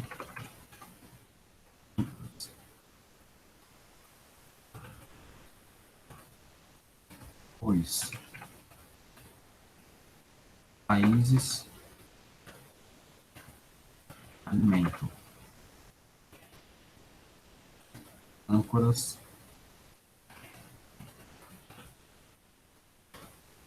mobilizam. Posto isso, consoante, consoante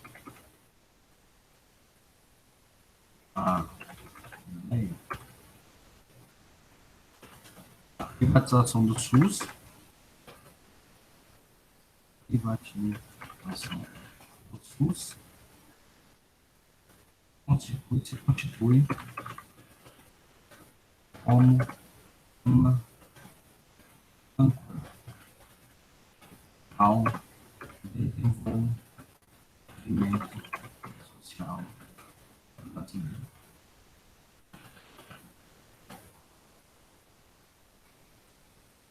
Fato que decorre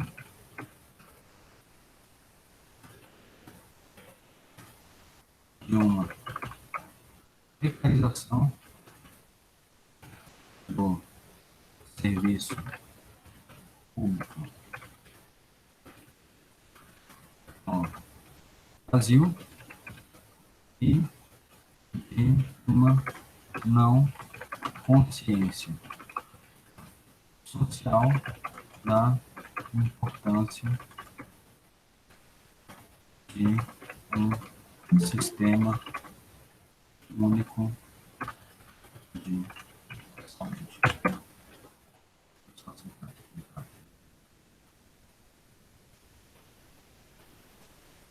Então, olha só. Peguei a frase, tá com os errinhos de português aí, tá? Depois a gente conserta isso aí. Já daqui a pouco. E uma célebre frase do professor Cortella é colocado que na vida nós que na vida devemos ter raízes e não âncoras, pois raízes alimentam, âncoras e mobilizam. Consoante a ideia, a privatização do SUS se constitui como uma âncora ao desenvolvimento social brasileiro. Fato que decorre de uma precarização do serviço público, aí que eu tenho a ideia 1, ó. Precarização do serviço público no Brasil e de uma não consciência social da importância do Sistema Único de Saúde. Pronto. Esse é o parágrafo padrão, cara. Coloquei o repertório, fiz a problematização aqui, e vocês vão perceber que essa problematização aqui, ó, eu consigo fazer com qualquer tema. Vamos mudar o tema aqui sobre, sei lá, fala um outro tema aí. A inteligência artificial e os impactos na sociedade. Como é que é? Eu não ouvi. Escreve aí no chat, ou então fala um pouquinho mais alto. A inteligência artificial e os impactos na sociedade. Beleza. A inteligência artificial e os impactos na sociedade. Aqui. Vou lembrar aqui. Inteligência artificial e os impactos na sociedade. Aí, primeiro ponto aqui. A gente vai ser a favor ou contra da inteligência artificial e os impactos na sociedade. O que vocês acham? A favor ou contra?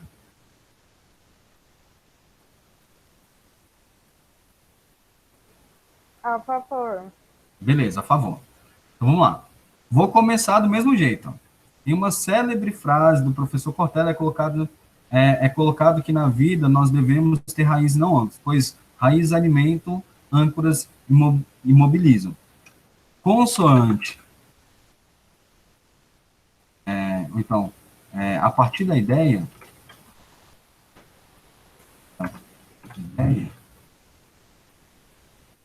pense a inteligência artificial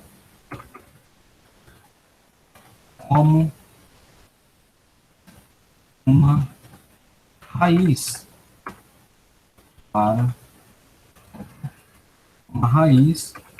para a sociedade.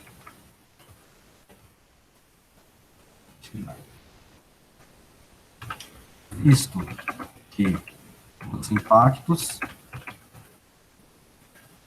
são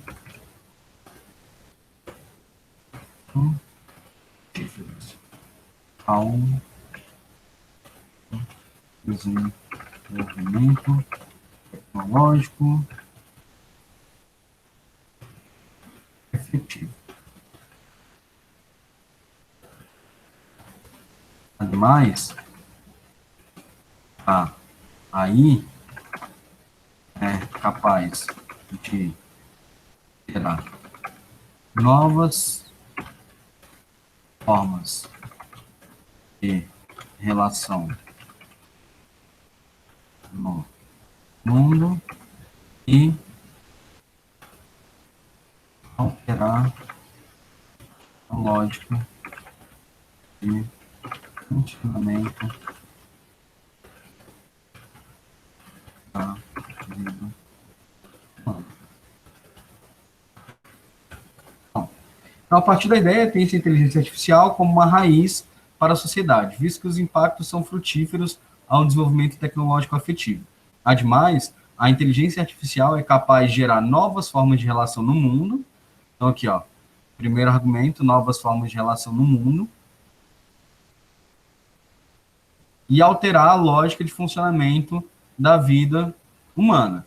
Aí, por exemplo, aqui nós poderíamos citar, nesse primeiro argumento aqui, as tecnologias informacionais, né, as TICs, e aqui alterar a lógica de funcionamento da vida humana, nós poderíamos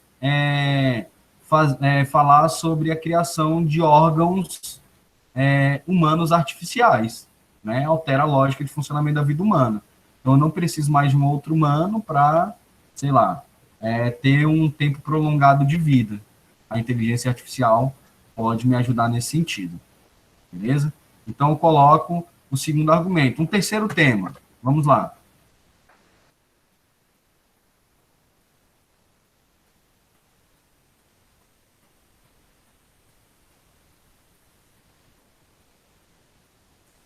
Alguém propõe o terceiro tema.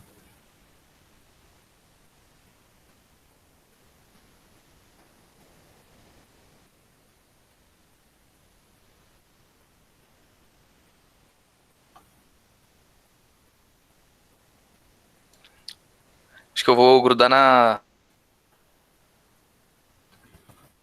Ah.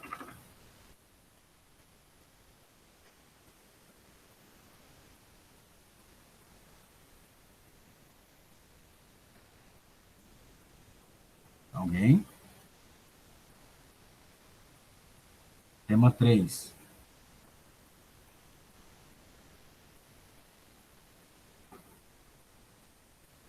A menina mandou o tema no chat. Ah, deixa eu dar uma olhada.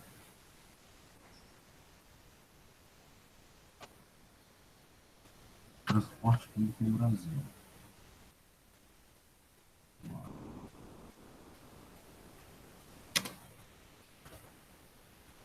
Estão desafiando. Transporte público no Brasil. A gente sabe que o transporte público no Brasil é uma raiz ou é a âncora? A gente já começa por aí. O que vocês acham? É uma raiz, porque muitos cidadãos brasileiros, eles dependem. Mas é efetivo ou não é efetivo?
contrário disso aqui, mas você colocou que é uma raiz, então eu botei que é uma raiz.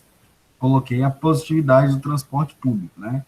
Então, consoante a ideia do autor, o transporte público no Brasil se constitui como uma raiz, visto que é de suma importância a grande parte da população brasileira. Sendo assim,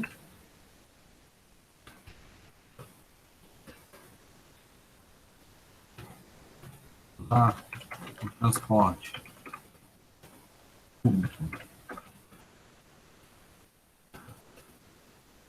do país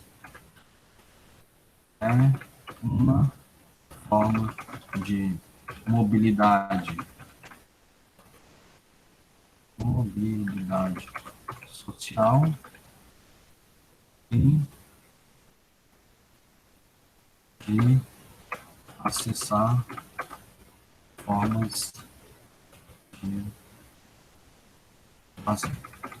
Bom, coisas positivas, né? Então, é uma forma de mobilidade social.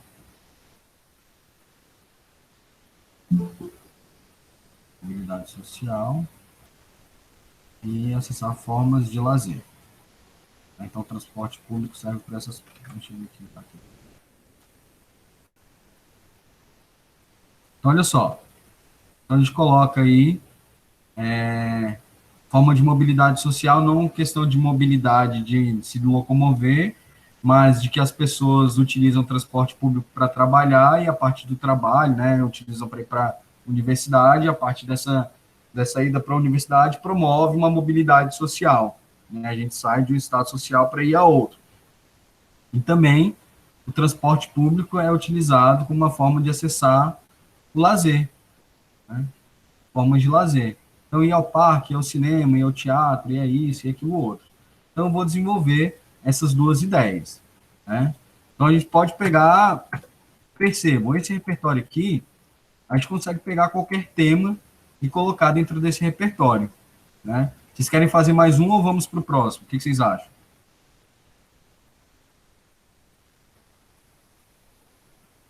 Mais um ou próximo? Próximo. Próximo? Beleza. Eu vou pegar o Paulo Freire, que o Durkheim está... E... Aqui eu coloquei o Durkheim e coloquei o Max Weber também, tá? Que são bastante citados aí. Aqui eu coloquei o conceito de coesão social, de fato social, depois vocês dão uma lida e a gente vai ter mais uma aula de repertório. Então, vai dar tempo de trabalhar essa situação aí, essa problemática. Beleza? Aí eu coloquei aqui um carinha que eu gosto muito de trabalhar quanto ao repertório. Por quê? A maioria dos problemas que são colocados na redação do Enem são problemas que são passíveis de resolução por meio da educação, né? E ninguém é melhor para falar de educação no Brasil do que o pai da educação no Brasil, Paulo Freire. Então, assim, a questão da consciência, sei lá, os maus tratos contra os animais no Brasil. Esses maus tratos podem acabar pela educação? Podem. Preconceito religioso no Brasil, intolerância religiosa no Brasil. Pode acabar por meio da educação? Pode. Desigualdade social no Brasil. Pode acabar por meio da educação? Pode. As dificuldades do acesso, sei lá, do cinema no Brasil, democratização do cinema no Brasil. Isso aí pode se desenrolar por meio da educação? Pode. Então, assim, violência contra a mulher no Brasil. Pode solucionar por meio da educação? Pode também. Então, Paulo Freire está aí presente para tudo. Né? Então, Paulo Freire critica a educação bancária, né? Aquela educação que o professor só chega ali para enfiar conhecimento na cabeça do aluno. Então, essa é uma ideia que vocês podem fazer uma crítica, né, quanto a esse processo educacional. E ele fala que todo o processo educativo, para ser efetivo, além das capacidades de ler, perceber e reconhecer as funções exercidas pelos agentes sociais, os educandos devem se reconhecer como uma parte necessária, né, para essa transformação sociomoral. Então, além de todo o processo, nós devemos nos reconhecer como sujeitos da transformação, né? Não somente a sociedade civil organizada deve fazer isso, mas o processo individual também. O sujeito tem que promover essa autoemancipação. Aí nós temos aqui, ó, frases do Paulo Freire. Se a educação sozinha não transforma a sociedade, sem ela, tampouco a sociedade muda, né? Então, a gente pode citar no contexto, se a gente não parte por um processo de educação, automaticamente a gente não consegue mudar absolutamente nada, porque se a gente tem educação e as coisas já não mudam, imagina sem educação, né? Segundo, a educação, qualquer que seja ela, é sempre uma teoria do conhecimento posta em prática, né? Então, a gente sai do nível teórico para ir para a prática, né? Como é que esse processo de orientação teórica que nós temos sobre, independente da temática que for, é tirado desse campo conceitual para o campo prático. Então, a gente pode colocar isso aí. Aí ele vai falar, não se pode falar de educação sem amor. Isto é, a gente não pode transformar uma realidade sem que a gente queira realmente transformar essa realidade, né? Então, de acordo com Paulo Freire, não se pode falar em educação sem amor. Posto isso, para resolver a problemática da persistência da violência contra a mulher, não se pode resolver essa problemática sem reconhecer que essa problemática existe na sociedade, né? Então, a gente vai começando a linkar essas ideias aí. Aí, isso daqui, ó, é a frase, para mim, que mais cabe como repertório. Quando a educação não é libertadora, o sonho do oprimido é ser o opressor, né? Então, quando a educação não liberta, quem está sendo oprimido, na verdade, só quer ser o quê? Opressor. Aí tem uma outra frase também, que, se eu não me engano, é do Maquiavel, né? Ele fala, não sei se é do Maquiavel, mas ele fala, se você quiser conhecer o ser humano, dê poder a ele, né? E aqui é a mesma coisa, o sonho, quando a educação não é libertadora, o sonho do oprimido é ser o opressor. Isso aqui, ó, a gente pode contextualizar também com um fato histórico, na época da escravidão no Brasil, os capitães do mato, né? Então, aquela galera que eram os escravos libertos, ao invés deles promoverem uma educação libertadora para os seus iguais, ou seja, para as pessoas em situação de escravidão, o que eles faziam com essas pessoas que eram escravas? Oprimiam, caçavam, né? Então, é nesse contexto aí que o Paulo Freire fala isso. Aí a outra frase, educação é um ato de amor, por isso um ato de coragem. Não se pode temer o debate. A análise da realidade não pode fugir à discussão criadora, sob pena de ser uma farsa, né? Então, ele fala que não há uma transformação social sem que haja uma real reflexão, um real debate sobre determinado assunto, né? Então, a gente só pode transformar a sociedade por meio do diálogo, né? Professor, eu tenho que dialogar com quem pensa diferente, aí é que você tem que dialogar mesmo, velho. São essas pessoas que precisam de você, velho, né? São essas pessoas que precisam sair da caixinha e enxergar o mundo de uma outra maneira, né? Eu escuto muita gente falando assim, aquele bicho lá é ignorante, velho, vou deixar ele pra lá. Não, velho, se o bicho é ignorante, pega na mão dele e mostra ele, velho. Mostra ele o que é, onde ele está sendo ignorante, né? Qual é o ponto que ele tem que mudar? Qual é a percepção que ele tem que ter para alterar a visão dele de mundo, né? A gente não deve deixar uma pessoa na ignorância, né? Porque senão a gente institui uma outra relação de poder, velho. A gente não lida de igual para igual, a gente institui uma relação de poder. Pô, tu é menor do que eu, tu vai ficar na ignorância porque eu tenho que te dominar. Isso é o que o Estado faz o tempo inteiro com a gente, né? Essa relação de poder. Então vamos deixar essa galera lá na escola pública, sem universidade pública, porque se eles não chegam na universidade, eles não vão chegar em posições que são capazes de contestar o que nós temos, né? Então, essa não contestação é que o Marx vai falar lá no Manifesto Comunista do processo das superestruturas sociais, né? E ele vai falar da infraestrutura social que é composta basicamente pela base da sociedade que está sendo oprimido o tempo inteiro, que é o trabalhador, né? Então, quando Marx fala assim, trabalhadores do mundo, univos, não é se unir só para fazer confraternização no final do ano, não, velho. É se unir para balançar essa base, velho, né? Para balançar essa base, se a gente balança a base da pirâmide, o topo também balança. Não é só aqui embaixo, não. Então, o grande medo do opressor é que o oprimido se organize. E na hora que a gente se organiza, a gente consegue mudar. Por exemplo, o decreto do Bolsonaro que saiu aí com o desmonte do SUS na última semana. Foi automático, velho. Teve o decreto do Bolsonaro, rede social bombando, velho. Bombando, todo mundo protestando contra o desmonte do SUS. Revogou o decreto. Então, quando a base da pirâmide se move, o topo também é atingido, né? Então, quando o opressor se liga que a organização do oprimido pode derrubar, é que ele fica com medo. Aí ele não promove essa discussão, ele não promove o debate, ele teme o debate, porque o debate é uma forma de organização de ideia, uma forma de organização social, né? Então, percebam vocês que a gente consegue linkar várias ideias em vários processos, né? Então, assim, na verdade, a educação não é libertadora, porque dá liberdade para o oprimido, é dar possibilidade, condições para ele contestar o opressor, né? Ou então, indo para as relações formais de trabalho, quando você dá conhecimento para o operário, para o trabalhador, ele é capaz de contestar o patrão, né? Aí a gente pode citar até o Alto da Compadecida também, do Ariano Suassuna.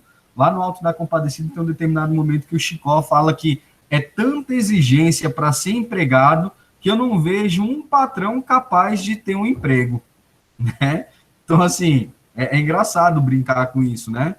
E entra uma outra condição também dentro dessas teorias sociais, principalmente da vertente marxista, que fala o seguinte: você trabalhador, você patrão, faria a mesma função que você está trabalhando, que você está pagando para você faria a mesma função do seu empregado recebendo o que você paga, né? Então, será que o patrão que está ali pagando, sei lá, uma empregada doméstica, faria o mesmo serviço recebendo o que ele paga? Então, é um outro processo de consciência social.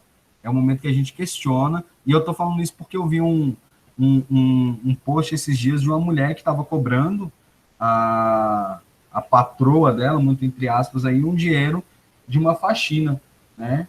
E a mulher simplesmente não quis pagar, véio, inventou vários caôs ali, e ela falando que a mulher, que a empregada era uma miserável por estar cobrando a miséria de R$ 120, mas ela pagava R$ 120 para ter o serviço. Por que ela não fazia o serviço, então? Né? Se era uma miséria. Enfim, reflexões diárias.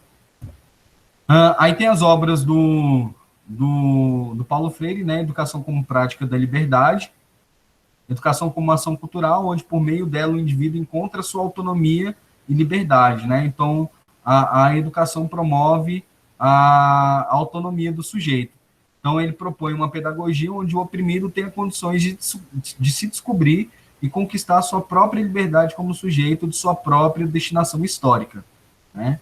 O aluno tem que ser agente ativo no seu processo de ensino-aprendizado, né? Então, aqui, ele fala que nós somos capazes, a partir de uma consciência de autonomia, de promover a nossa liberdade e promover o nosso destino histórico.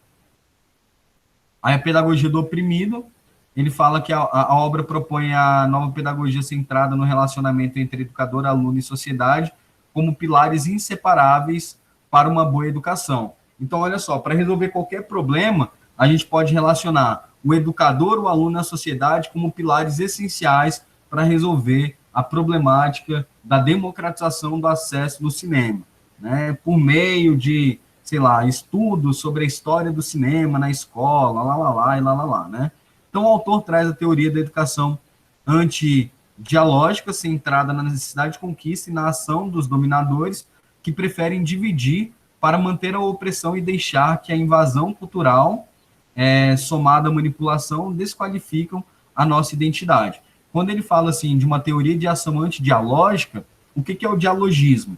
É a troca de conhecimento, né? O dialogismo, a gente pega essa teoria lá em Bakhtin, né? O Bakhtin vai falar que nós somos seres dialógicos por essência. A constituição do ser humano não pode se dar de outra forma, senão por meio do diálogo, né? Por meio do processo dialógico da linguagem. É por meio do processo dialógico, dessa troca de conhecimento, que nós nos constituímos enquanto sujeitos, enquanto seres ativos dentro da sociedade. Então, o que ele fala é que o opressor, né, o opressor nesse caso aí, dessa pedagogia do oprimido, ele quer promover uma ação antidialógica. Ele não quer que a base pense, ele não quer que nós, sujeitos, pensemos. E a partir desse processo antidialógico que ele promove dentro das estruturas sociais, ele consegue promover a manutenção das desigualdades. Ele consegue promover a manutenção desses estados sociais. Beleza? É isso que ele vai colocar aí. Então, após tal crítico, o autor propõe unir para libertar como a solução dessa problemática, né? Então, a união liberta. Aí Paulo Freire vai falar o seguinte: ninguém se liberta sozinho. As pessoas se libertam em comunhão, né? Então, ninguém liberta ninguém. As pessoas se libertam em comunhão. E essa frase aqui, unir para libertar, lembra, né, a frase lá do Marx, né? Trabalhadores do mundo, univos. Aqui o Freire coloca em uma situação mais ampla social e o Marx coloca nas instituições das relações de trabalho, né? Mas a ideia é a mesma, né? A união liberta, a união move, né? A organização da sociedade civil faz com que toda a pirâmide se reorganize, né? Nós temos os representantes de Estado que nós temos hoje porque a sociedade civil se organizou, né? Obviamente que foi organizada por detrás de muita mentira, muita falácia e por detrás de um discurso de ódio, de intolerância, mas foi por uma organização social que essas pessoas que estão no poder chegaram hoje, velho. Então, se a gente foi capaz de colocar, eu coloco a gente muito entre aspas, né? Se a gente foi capaz de colocar essas figuras no poder, a gente é capaz de fazer o quê? De tirar essas figuras do poder também, né? Então, a união promove a libertação.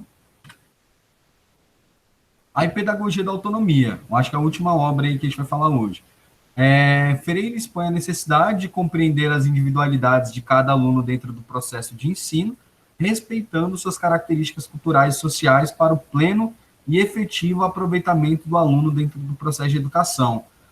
Apresenta propostas práticas pedagógicas necessárias à educação como uma forma de construir a autonomia do sujeito. Então, o sujeito ele deve ser construído em sua individualidade.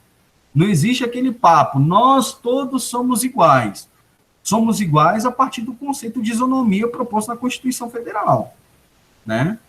Mas nós somos indivíduos, nós somos individuais. Cada um de nós temos uma necessidade distinta.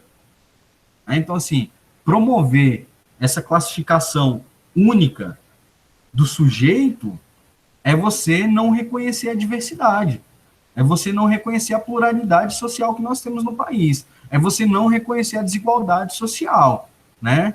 Falar que o Enem deveria ser realizado agora, em janeiro, é não reconhecer essa desigualdade social, velho, visto que a escola pública está sem aula desde o início do ano, e a escola particular está ali, ó, descendo conteúdos, armado até os dentes de tecnologia da informação para promover esse ensino efetivo, e a escola pública tem aluno que não tem nem celular, que não tem acesso à internet, que não tem computador, né? Então, essa promoção do Exame Nacional do Ensino Médio agora em janeiro não promove a autonomia do sujeito, porque não respeita o sujeito na sua individualidade. Muito pelo contrário, promove a manutenção da desigualdade, né? Desigualdade essa representada por um exame que vai ser realizado em janeiro e tem estudante que não tem aula desde o início do ano. E é isso que o Paulo Freire vai colocar. A partir do momento que o sujeito tem consciência da autonomia, né, que ele tem consciência do que é o processo da autonomia, né, então um processo de esclarecimento lá em Kant também, ele vai saber questionar o sistema. E aí, na hora que ele questiona o sistema, ele começa o desmonte. O sistema começa a balançar. Mas isso aqui, quando vai chegar? Não sei, mas está chegando, né? Aí tem o conceito de educação bancária, né? Aquele conceito onde o educador ele só joga as coisas, né, dentro da cabeça do aluno, partindo do pressuposto que vocês são tábulas vazias, né? E que nós, professores, somos detentores do poder, né, do conhecimento, criando mais uma vez essa estrutura hierárquica, essa verticalização do ensino, enquanto, na verdade, o ensino deveria ser horizontal, todos com o mesmo nível de importância, respeitando as individualidades sociais, colocando o sujeito como, né, nós, enquanto sujeitos, como o principal agente dessa transformação, beleza? Então, a gente parte dessa ideia da educação bancária do Paulo Freire, onde ele percebe que o educador verifica que o aluno, né, dentro dessa construção social, é apenas um lugar onde ele deve depositar conhecimento, não dando espaço para reflexão. E a educação libertadora, né? Então, o educador já não é quem apenas educa, mas o que, enquanto educa, é educado, em diálogo com o educando, que ao ser educado também educa, né? Esse é o processo dialógico, né, que o Bakhtin também vai falar. O processo dialógico é de troca de conhecimento. O Freire traz para uma perspectiva um pouco mais socio-interacionista, né, nessa questão da sociedade interagindo entre os elementos, entre os entes ali, e o Bakhtin traz para uma questão mais ideológica, né? Então, o processo ideológico, ele é construído por meio do pensamento, né? E aqui nós temos a cultura do silêncio. Os sistemas das relações dominantes criam uma cultura do silêncio, que põe uma autoimagem negativa, silenciada e opressora aos oprimidos. O que é isso? É aquele momento que a gente chega ali na escola, cara, e o professor não promove...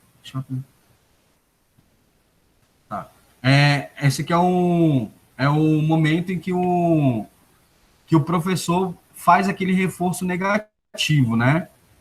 Então, é aquele professor que vira para um e fala assim, você é muito burro, né? Você não sabe de nada. Cara, eu escutei isso várias e várias vezes durante a minha trajetória escolar, né? De professor falando, você não vai passar de um vendedor de banana na feira, como se vender banana na feira fosse alguma coisa desqualificada, né? Muito pelo contrário, para você convencer alguém que ele tem que comprar aquela banana de você na feira, irmão, haja processo argumentativo. Se você me der 5 pencas de banana, eu não consigo vender, velho. Né? Então, assim, não tem nada disso. Então, o aluno deve desenvolver uma consciência crítica a fim de reconhecer que essa estrutura do silêncio é criada para oprimir. Né? Então, aquele momento que o diálogo não é promovido, em que a gente não pode se manifestar, é essa cultura do silêncio que é promovida, que é criada. E a gente tem que romper com essa lógica da opressão. E a fotinha do nosso fofinho Paulo Freire: a opressão é alimentada pelo amor e a morte, e não pelo amor à vida. Né? Então, a opressão só existe porque as pessoas tendem a levar não a educação pelo lado do amor, mas pelo lado da morte, pelo lado do interesse, pelas lógicas estruturais colocadas aí. Beleza? Senhoras e senhores, dúvidas, perguntas, questionamentos, eu falo demais, né? Já perceberam isso? Querem fazer alguma colocação para a gente encerrar? Como é que estamos? Você poderia fazer, por favor, um resumo rápido, porque eu não consegui chegar no começo da aula. Tá. Sobre os conteúdos passados hoje, por favor. Tá, beleza. Então, no primeiro encontro a gente tratou sobre a diferença de gênero e tipo textual, né? No encontro passado a gente fez um aporte aí sobre o parágrafo padrão, como esse parágrafo deve ser construído por meio da tese, problematização, argumento 1 e argumento 2. E hoje nós falamos em como construir um embasamento para os argumentos que a gente apresenta, né? Quais são os elementos que a gente coloca aí para contestar, né? Para reafirmar alguma coisa. Beleza? Eu vou mandar para vocês certinho esses slides lá no grupo já. E para quem perdeu a aula, está gravando, eu vou postar também lá no YouTube. Eu não fiz com o Encontro 2, porque ainda não tive tempo, mas eu vou fazer isso com o Encontro 2 e com o Encontro 3 e mando o link para todos lá no grupo. Beleza? Senhoras e senhores, é isso então, tá? Obrigado pela presença, pela paciência quem ficou aí até o final. A gente se vê na semana que vem. Fiquem bem. Podem mandar dúvidas lá no grupo, se precisarem, se quiserem trocar uma ideia, não tem problema. Tá? Agradeço mais uma vez a todos vocês pela paciência e pelo empenho de estarem aqui. Tranquilo. Obrigada a você pelo conhecimento passado, viu? Agradeço demais. Muito obrigado a todos vocês.